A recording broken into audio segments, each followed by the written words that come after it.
Good morning all of you. आज हम लोग बात करेंगे कि आगमन तर्कशास्त्र क्या है, what is a inductive logic.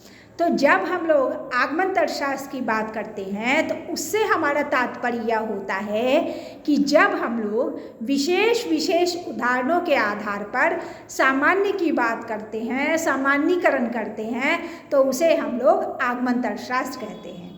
ठीक है, हम लोग कह सकते हैं we go to the particular to universal, this is called for inductive logic. जैसे आप उदाहरण के आधार पर समझिए, हम कहें कि महात्मा गांधी मरणशील है, इंदिरा गांधी मरणशील है, राजीव गांधी मरणशील है, और फिर हम लास्ट में कंक्लूड कर दे ऑल मैन्स आर मॉर्टल, सभी मनुष्य मरणशील है। तो क्या समझे आपने? हमने विशेष विशेष उदाहरण दिखाया। क्या कहा मैंने? महात्मा गांधी मरणशील है, इंदिरा गांधी मरणशील है, जवाहरलाल नेहरू मरणशील है। हम कितने भी उदाहरणों को रख लें, कितना भी हम एक एक व्यक्ति का उदाहरण रख लें और उसके बाद हम निष्कर्ष पर आएँ कि सभी मनुष्य मरणशील है, तो ये जो हमारा बनता है इसको हम लोग कहते हैं आगमन तर्कशास्त्र। तो आगमन तर्कशास्त्र वह होता है जिसमें हम लोग विशेष विशेष उदाहरणों के आधार पर सामान्यीकरण करते हैं, उसे ही हम लोग आगमन तर्कशास्त्र कहते हैं। ठीक है, तो इस तरह से यहाँ पर बात की जा रही है। तो जब हम लोग आगमन तर्कशास्त्र की बात कर रहे हैं तो इस तरह से, जैसे मान लीजिए एक उदाहरण और लेते हैं, this crow is black, this crow is black, this crow is black, all crows are black. ये कौवा काला है, ये कौवा काला है, ये कौवा काला है, सभी कौवे काले हैं। तो ये हमारा क्या हो गया? ये हमारा आगमन तर्कशास्त्र है। समझ गए? आगमन तर्कशास्त्र का मतलब क्या हो गया? जब हम लोग विशेष विशेष उदाहरणों के आधार पर सामान्य की ओर आते हैं, सामान्यीकरण करते हैं, तो उसे हम लोग आगमन तर्कशास्त्र कहते हैं। ठीक है, क्लियर है?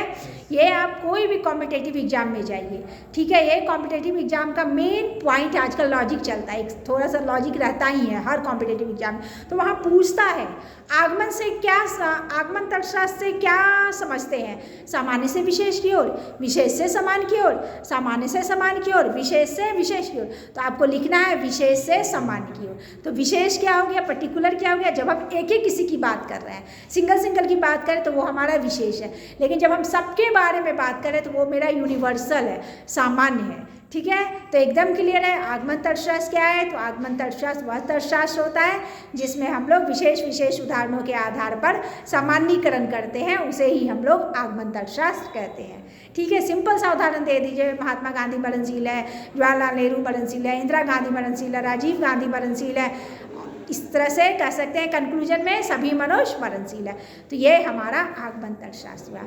जब हम लोग आगमन तर्कशास्त्र की बात करते हैं तो वहीं पे हमारा एक दूसरा क्वेश्चन भी उठता है कि आगमन और निगमन में क्या संबंध है। ठीक है, तो इसको हम लोग इस तरह से भी समझ सकते हैं कि आगमन और निगमन में क्या संबंध हमारा होता है।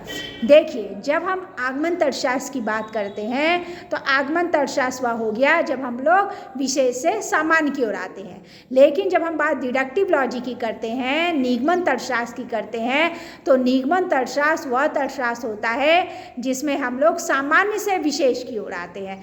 We go to universal to particular, this is called for deductive logic.